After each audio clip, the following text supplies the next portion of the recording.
Hello friends, मेरा नाम अश्विन पटनी है। मैं एक्सिस म्यूचुअल फ़ंड में हेड ऑफ़ प्रोडक्ट के तौर पे काम करता हूँ। मुझे एक्सिस म्यूचुअल फ़ंड में तकरीबन 14 साल हो गए हैं और मेरा ओवरऑल एक्सपीरियंस अगर आप देखें तो मुझे 20 साल से भी ज़्यादा हो चुके हैं म्यूचुअल फ़ंड इंडस्ट्री और इन्वेस्टमेंट इंडस्ट्री को ट्रैक करते हुए। आज हम बात करेंगे एक्सिस म्यूचुअल फ़ंड के एक नई ऑफरिंग के बारे में, एक्सिस कंजम्पशन फ़ंड। ये एक नया इक्विटी फ़ंड है, थीमेटिक इक्विटी फ़ंड है जो हम एक्सिस म्यूचुअल फ़ंड मार्केट में ला रहे हैं। अगर हम कंजम्पशन की बात करें तो कंजम्पशन एक ऐसी स्पेस है जो हमने इस देश में लास्ट 20 साल में कम्प्लीटली चेंज होते हुए देखी है, ट्रांसफॉर्म होते हुए देखी है। मैं आपसे एक सिंपल बात करना चाहता हूँ कि अगर आप सोचें आज से 20-25 साल पहले, अगर हमारे नॉर्मल हाउस होल्ड के बारे में, कोई normal middle class house hold में किस तरह के अप्लायंसेस होते थे, किस तरह के व्हीकल होते थे, टू व्हीलर है, फोर व्हीलर है, किस तरह के अप्लायंसेस होते थे, चाहे हम टीवी की बात करें, इलेक्ट्रॉनिक्स की बात करें, किस तरह का फ़ोन होता था, किस तरह के कपड़े हम पहनते थे, कहाँ हम खाना खाते थे, किस तरह का खाना खाते थे। अगर हम वो चीज़ 25 साल पहले की सोचें और उसको हम उसके अगेंस्ट हम देखें कि आज की जो सिचुएशन है, और वो कंप्लीट सी चेंज हमको अपने आप को समझ में आएगा। क्यों ये हो रहा है? ये हो रहा है क्योंकि देश बदल रहा है, देश ग्रो कर रहा है, हमारी इनकम्स बढ़ रही हैं, और जैसे जैसे हमारी इनकम बढ़ रही है और हमारी पॉपुलेशन में चेंज हो रहा है, बिकॉज यंगस्टर्स जो आज के हैं वो इनकम के साथ यूज़ कर रहे हैं। जैसे जैसे ये चेंज हो रहा है, जो डेमोग्राफिक चेंज है, इनकम चेंज है, इसका पूरा इफ़ेक्ट हम देख रहे हैं हमारे कंजम्पशन पैटर्न पे। लोगों को प्रीमियम चीज़ों पे स्पेंड करना प्रेफर कर रहे हैं। अगर हम कार्स की बात करें तो आज कार्स में लोग एसयूवी खरीद रहे हैं, बड़ी गाड़ियाँ खरीद रहे हैं।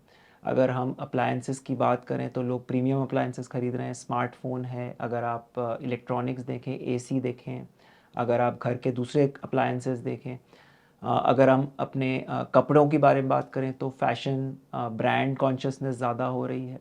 अगर हम खाने की बात करें तो गोइंग आउट एंड ईटिंग, चाहे वो फूड डिलीवरी हो, चाहे बाहर खा के खाना हो, वो सारी चीज़ों में ट्रेंड आ रहा है। तो ये एक डायनामिक दुनिया होती जा रही है, कंजम्पशन पैटर्न बदल रहा है, ग्रोथ बहुत ज़्यादा आ रही है। और अगर हम इसको इन्वेस्टमेंट से लिंक करें तो इन्वेस्टमेंट थीम के तौर पे ये एक बहुत पावरफुल थीम बन जा रही है। इंडिया में कंजम्पशन सेक्टर बहुत साल से है मार्केट में, मार्केट का एक बहुत बड़ा पार्ट है और मार्केट में अच्छा रिटर्न भी दिया है।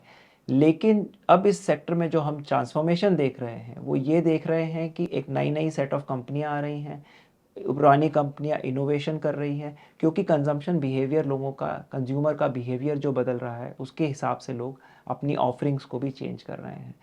तो एज एन इन्वेस्टर बहुत एक्साइटिंग टाइम है अगर आपको इस थीम में पार्टिसिपेट करना है जो आपसे बहुत क्लोज है, क्योंकि हम सब कंज्यूम करते हैं, ये जो भी हमने बातें की है ये सब हम खुद भी जी रहे हैं।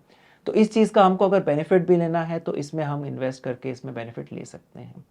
अगर हम कंजम्पशन थीम की बात करें तो ये एक ब्रॉड थीम है, इसमें बहुत सारे सब सेगमेंट्स हैं। आम तौर पे अगर हम कंजम्पशन को पुराने समय पे देखें तो हमारे रोज़मर्रा की जो चीज़ें होती थी, कंज्यूमर स्टेपल या एफएमसीजी जिसे कहते हैं, चाहे हम खाना है, चाहे हम घर की जो रोज़ की ज़रूरत की चीज़ें हैं, वो ज़्यादा होती थी।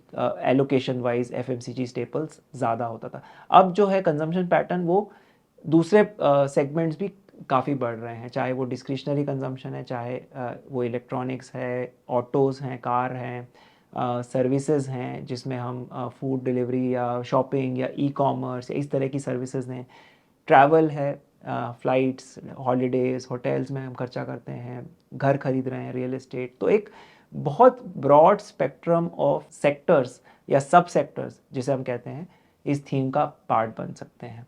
तो आज हम एज एन इन्वेस्टर जब इस थीम में इन्वेस्ट करेंगे तो हम इस ब्रॉडर सेगमेंट में पार्टिसिपेट कर पाएंगे। दूसरी चीज़ इसमें देखने की जो बहुत इंटरेस्टिंग है वो ये है कि अगर आप कंजम्पशन थीम का बिहेवियर देखें, अगर पिछले 18-20 साल से मार्केट में, तो दो तीन बातें सामने आती हैं। एक तो ये है कि ये, जैसे मैंने पहले बताया कि ये थीम मार्केट में बहुत समय से है और एक अच्छी सब्सटैंशियल एलोकेशन है, और मार्केट में ओवरऑल ब्रॉडर मार्केट से इसने अच्छा भी किया है। लेकिन एक और साथ के साथ इसमें जो इंटरेस्टिंग बात है वो ये है कि जब मार्केट में हमने बड़ी करेक्शंस देखी हैं तब कंजम्पशन एज अ थीम अगर हम देखें तो उतना नहीं गिरा है जितना ब्रॉडर मार्केट गिरा है। तो कहीं इसको एक डिफेंसिव के तौर पे भी लोग ट्रीट करते हैं, क्योंकि कंजम्पशन जो थीम होती है वो एक सेक्युलर लॉन्गर टर्म थीम है इंडिया में, और इसी वजह से बड़े करेक्शंस में भी इतनी तरह से ये नहीं गिरी है जितनी जो ज़्यादा सिक्लिकल टाइप की थीम्स जिन्हें माना जाता है वैसी होती हैं। सो इस थीम में ये जो मैंने दो खास बातें आपको बताई, एक तो कि ये बहुत नैरो थीम नहीं है, ये एक ब्रॉड थीम है क्योंकि इसमें बहुत सारे सब सेक्टर्स आपको देखने को मिलते हैं, और दूसरी कि इसमें अगर आप रिस्क रिटर्न पर्सपेक्टिव से देखें तो ये बहुत इंटरेस्टिंग है क्योंकि इस थीम ने लॉन्गर टर्म में अच्छा भी किया है, लेकिन रिस्क वाइज भी अगर आप देखें तो रिस्क इसमें करेक्शंस जो जब बड़े हुए हैं मार्केट में तब ये थीम इतना गिरी नहीं है। तो ओवरऑल एक ये बहुत इंटरेस्टिंग एरिया है जैसे एज एन इन्वेस्टर सबको देखना चाहिए। थीमेटिक फंड है ऑफ कोर्स, तो इन्वेस्टर्स को मैं जब वैसे रेकमेंड करूँगा कि जो इक्विटी एलोकेशन ऑलरेडी कर रहे हैं और जो इक्विटी बास्केट ऑलरेडी मेंटेन्ड है और जिन्हें उसमें एक इंटरेस्टिंग थीम या इंटरेस्टिंग नए आइडिया की ज़रूरत है, उनके लिए डेफिनेटली ये है। और जैसे जैसे लोग इक्विटी में एक्सपीरियंस अपना सुधार रहे हैं या बढ़ा रहे हैं, उन लोग ये इसको देख सकते हैं। जैसे कि सारे इक्विटी फंड्स में होता है, ये भी एक लॉन्ग टर्म थीम है, इसको टैक्टिकली या शॉर्ट टर्म के तौर से नहीं देखना चाहिए। तो अगर आप इसमें देख रहे हैं, कंसिडर कर रहे हैं, तो डेफिनेटली 3-5 साल या उससे आगे के लिए इसमें एलोकेट करना चाहिए। और जैसा कि सारे इक्विटी फंड्स में होता है, इसमें भी जितना अगर आप रेगुलर इन्वेस्ट कर पाएंगे एसआईपी के थ्रू या किसी भी रेगुलर तरीके से, वो आपको बेटर रहेगा rather than taking a risk on the timing of the market. तो अगर आप एक्सिस कंजम्पशन फंड में इन्वेस्ट करना चाहते हैं तो आप धन के थ्रू इन्वेस्ट कर सकते हैं। ये जो न्यू फंड ऑफर पीरियड है, जिसके लॉन्च का पीरियड है 23 अगस्त से लेकर 6 सितंबर तक ये फंड अवेलेबल है। Thank you. Investments in the securities market are subject to market risk. Read all the related documents carefully before investing.